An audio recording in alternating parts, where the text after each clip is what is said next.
मुख्यमंत्री व नेता प्रतिपक्ष भूपेंद्र सिंह हुड्डा का कहना है कि बीजेपी कौशल निगम की कच्ची भर्तियों के जरिए पढ़े लिखे युवाओं का शोषण कर रही है। निगम के तहत लगे कर्मियों को न उचित वेतन मिलता है और न ही पेंशन, न ही जॉब सिक्योरिटी। हमेशा उनके सिर पर काम निकाले जाने की तलवार लटकती रहती है। लेकिन कांग्रेस सरकार बनने पर कौशल रोजगार निगम के तहत लगे कर्मियों की नीति बनाकर उनकी योग्यता के अनुसार पक्का किया जाएगा। भविष्य में हरियाणा को युवाओं को कच्ची नौकरियों के जंजाल से छुटकारा दिलाने के लिए खाली पड़े 2 लाख पदों पर पक्की भर्तियां की जाएंगी।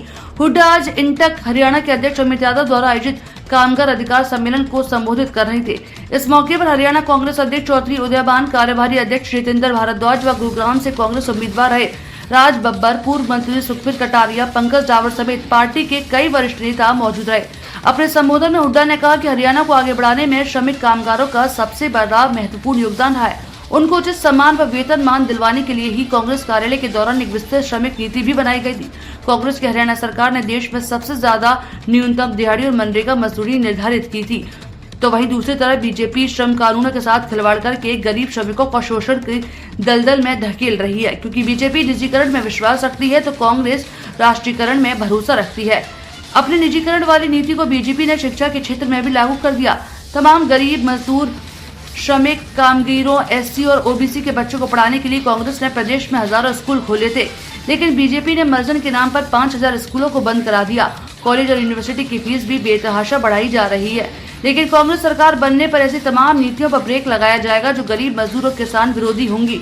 हुड्डा ने ऐलान किया कि कांग्रेस सरकार बनने पर बुजुर्गों को 6000 रुपए पेंशन और कर्मचारियों को पुरानी पेंशन स्कीम का लाभ भी दिया जाएगा। हरियाणा में भी राजस्थान की कांग्रेस सरकार की तर्ज पर गरीब परिवारों के लिए 25 लाख रुपए की मुफ्त इलाज की योजना लागू की जाएगी। महंगाई से राहत देने के लिए 300 यूनिट मुफ्त बिजली, 500 में गैस सिलेंडर भी दिया जाएगा। फिर से गरीब, श्रमिक, एससी और ओबीसी के लिए 100 गज के मुफ्त प्लॉट और मकान देने की भी योजना शुरू की जाएगी।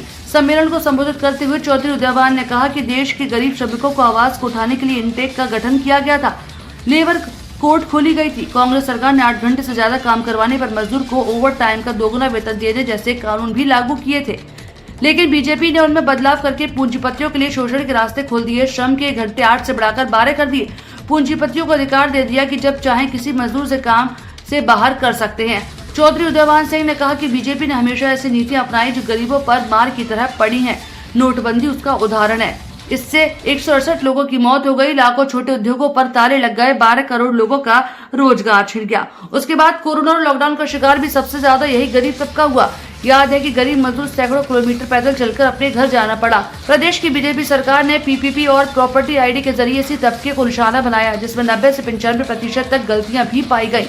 चौधरी उदयबान सिंह ने कहा कि गरीब श्रमिकों के बच्चों को स्कूली शिक्षा से वंचित करने के मकसद से सरकार ने लगभग 5000 स्कूलों को बंद कर दिया।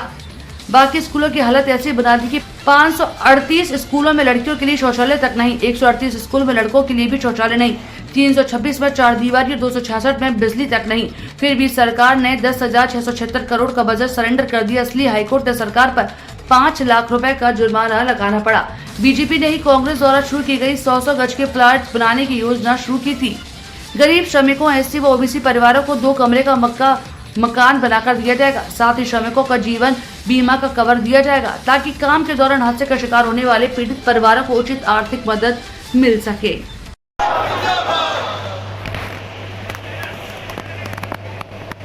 हरियाणा प्रदेश के सर्वप्रिय, जनप्रिय, जननायक,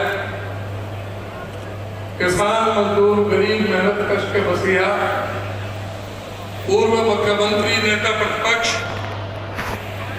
आदरणीय चौधरी भूपेंद्र सिंह हुड्डा जी हमारे बीच उपस्थित, गुड़गांव लोकसभा से अभी हमारा पार्टी से चुनाव लड़े और बहुत ही वरिष्ठ पार्टी के नेता जो 5 बार सांसद भी रह चुके हैं, प्रसिद्ध अभिनेता आदरणीय श्री राज बब्बर जी, हमारी पार्टी के कार्यकारी अध्यक्ष आदरणीय पंडित जितेंद्र भारद्वाज जी हमारे बीच उपस्थित, आदरणीय भाई पंकज रावत जी, इंटेक से और दूसरे जो ट्रेड यूनियनों से जुड़े हुए यहाँ पर हमारे सम्मान जिन सब ने बड़ा भारी इसमें सहयोग दिया, आदरणीय श्री राजकुमार त्यागी जी, भाई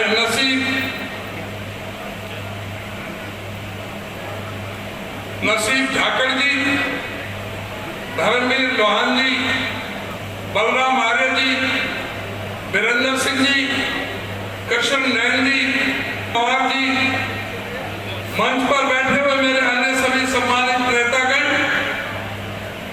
और पूरे सभी ट्रेड यूनियन से, विभिन्न संगठनों से आए हुए इस कामगार अधिकार रैली में आए हुए मेरे सभी सम्मानित बुजुर्गों, सम्मानित सभी साथियों, हमारी सभी उपस्थित माताएं बहनों, मैं धन्यवाद करना चाहूंगा भाई अमित यादव जी का, कि उन्होंने बहुत ही एक शानदार यहाँ पर आयोजन किया और जो श्रमिकों से, जो कामगारों से जो संबंधित जो मुद्दे हैं बेहतरीन ढंग से उन्होंने उठाने का काम किया। ये हमारे लिए बड़ा गर्व की बात है। इंटक जो भारत की आजादी से भी 3 महीने पहले जिसका गठन हुआ, आचार्य जे.बी. कृपलानी जो भारतीय राष्ट्रीय कांग्रेस के अध्यक्ष, उस समय 3 मई 19 में इस इंटक का यहाँ पर स्थापना की थी और सभी जो श्रमिक भाइयों के लिए, मजदूरों के लिए, गरीबों के लिए जो शोषण के शिकार होते थे, उन मालिकों के द्वारा, उन उद्योगपतियों के द्वारा उनकी आवाज को उठाने के लिए इस इंटक का गठन किया, जो तब से लेकर के आज तक के अभी तक भी बहुत निरंतर ढंग से पूरी तरह से अपने श्रमिकों की, कामगार जो संगठनों की आवाज को बड़ी मजबूती के साथ उठाता रहा है और आज भी बहुत बेहतरीन ढंग से काम कर रहा है। मैं सभी इंटक के साथियों को और जो जुड़ी हुई जो दूसरी जो संगठन है उन सभी को बहुत बहुत शुभकामनाएं और बधाई देता हूं।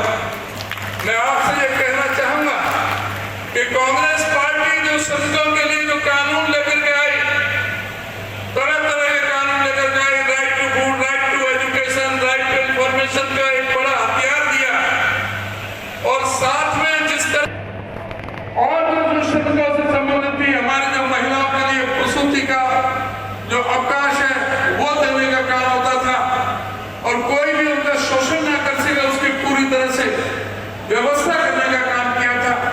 लेकिन इस सरकार ने, जैसे अभी मेरे साथियों बता रहे थे, जहां किसान के साथ, मजदूर के साथ, किसान के साथ ये 3 कृषि कानून लेकर के आए थे, काले कानून, जिसके लिए किसानों ने 13 महीने तक दिल्ली की सीमाओं को घेर करके रखा। 750 लगभग किसानों ने अपने प्राणों का बलिदान किया था। आपको नहीं भूलना चाहिए, उसी आंदोलन के दौरान आपकी आवाज को दबा दिया गया था। ये सरकार आपके खिलाफ भी श्रमिक कानून लेकर के आई थी, जो 8 घंटे का जो समय था उसको 12 घंटे कर दिया और अधिकार दे दिया था मालिकों को कि जब चाहे कान पकड़ के अपनी फैक्ट्री से बाहर निकाल सकते। इस तरह के जो अधिकार, जो काले कानून बनाने का काम किया था, जिस गति से, जिस मजबूती के साथ आवाज उठानी चाहिए थी, वो मजदूर की, श्रमिकों की आवाज नहीं बन सकी। इसीलिए आज भी वो कानून श्रमिकों पर काला धब्बा है, इसकी तरफ अवश्य ध्यान देने की जरूरत है। आगे देखेंगे जब भी कोई आप मजदूर और किसान का जो ये कॉम्बिनेशन है, जो एक ये जुड़ाव है, और ये जुड़ाव ही आने वाले कल में हरियाणा की सरकार की सबसे बड़ी बुनियाद बनने वाला है। वो मजदूर और किसान है। लोग समझते हैं, लोग जात और बिरादरियों, धर्म और मजहब में बांटते हैं। जब मजदूर और किसान की बात करते हैं तो उसकी न जात होती है, न धर्म होती है। वो किसान जो जमीन में हल चलाने वाला भी होता है, वो मजदूर कारीगर भी होता है। और अगर आप देख लेंगे तो इनको धर्म और जात से बांटने का काम करने वालों को समझ में आ जाएगा कि इस बार मजदूर और किसान धर्मों में नहीं बटा, मजहबों में नहीं बटा, बल्कि किसान और मजदूर होकर उसने इंडिया गठबंधन को जिताने का काम किया। हरियाणा आपकी ताकत, हरियाणा आपके संकल्प को आज बाहर देख रहा है, आज देख रहा है। इस चुनाव के अंदर आप हरियाणा में कांग्रेस की सरकार बनाएंगे, भूपेंद्र हुड्डा साहब की सरकार बनाएंगे, और जिस सरकार के अंदर किसान और मजदूर को न्याय मिलेगा, उनका अधिकार मिलेगा, उनका हक मिलेगा। इस बात को लेकर शक नहीं है कि जिस दिन कांग्रेस की सरकार आएगी, जिस दिन कांग्रेस के नेताओं की सरकार आएगी, उस दिन वो दिन होगा, वो दिन मजदूर और किसानों की दिवाली का दिन होगा, वो दिन मजदूर और किसानों की ईद का दिन होगा। मैं बस यही दुआ करता हूं और मैं चाहता हूं कि इन तालियों में आप कोई मुट्ठी भरकर ताकत दे आए, और जब चुनाव की मशीनें सामने आए तो उन मशीनों को इस कदर दबाएं कि कांग्रेस हुड्डा साहब की और उदयवान जी की वो क़यादत जो है वो आपको सरकार में बैठी रहता है। आप सबका बहुत बहुत शुक्रिया, धन्यवाद, जय हिंद। वो दो लोग रहे, मजदूर और किसान।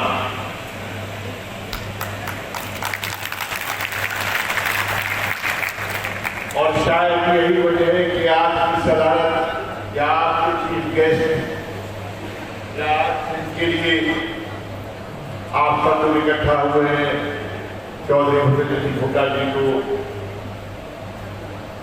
सुनने के लिए, चौधरी उदयवान जी को सुनने के लिए।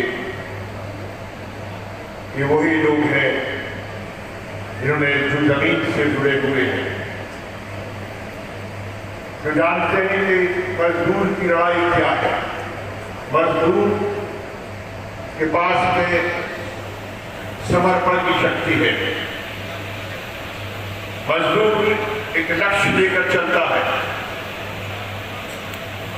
मजदूर अगर उसको आधार पे खाकर सोना पड़ जाए, कि बीजेपी की सरकार आई है, उसने धोखा ही देना शुरू किया। मैं अभी उन्हीं बातों को दोबारा से नहीं दोहराना चाहता। मैं जितना भी भाई अमित यादव को सुन रहा था और जितना उससे पहले इस शिद्दत के साथ भी लड़ रहे हैं,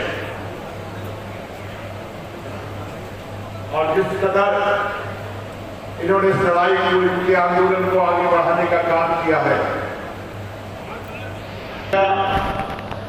रेलवे मेंस यूनियन के अंदर इंटक के सदस्य थे, बाद में सेक्रेटरी हुए, तो जब मैं उनको सुनता था तो मुझे ऐसा लगता था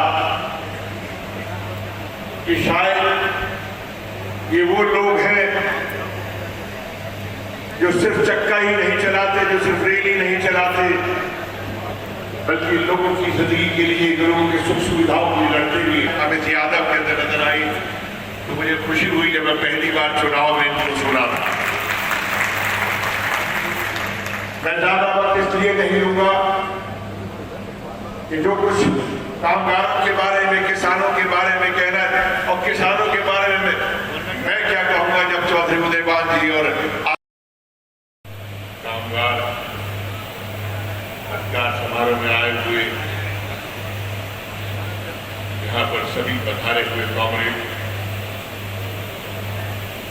यहाँ बैठे हुए नेतागण, इस मंच को सुशोभित कर रहे हरियाणा प्रदेश ही नहीं बल्कि देश के अंदर हर उस शख्स की आवाज को उठाने वाले, जो कहीं भी किसानी से जुड़ा हुआ हो, कांग्रेस के वरिष्ठतम नेता पूर्व मुख्यमंत्री आदरणीय चौधरी सुशील मोदी जी, हरियाणा प्रदेश के कांग्रेस पार्टी के सम्मानीय अध्यक्ष, जिस तरह से कांग्रेस पार्टी को लेकर एक ऊर्जा के तरीके से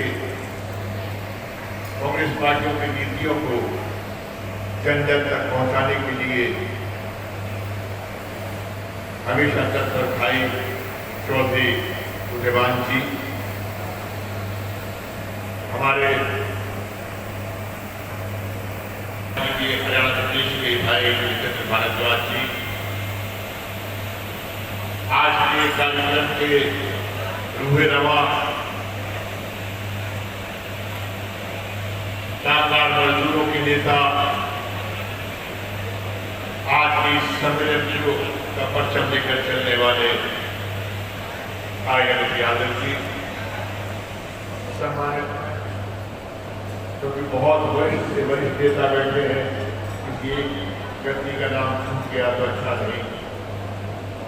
साथियों, मेरे लिए सौभाग्य की बात है जब कामगार की बात करते हैं, मजदूर की बात करते हैं, तो हम सिर्फ ये सोचते हैं कि जो आधा पेट सो जाए वही मजदूर है। इस देश के अंदर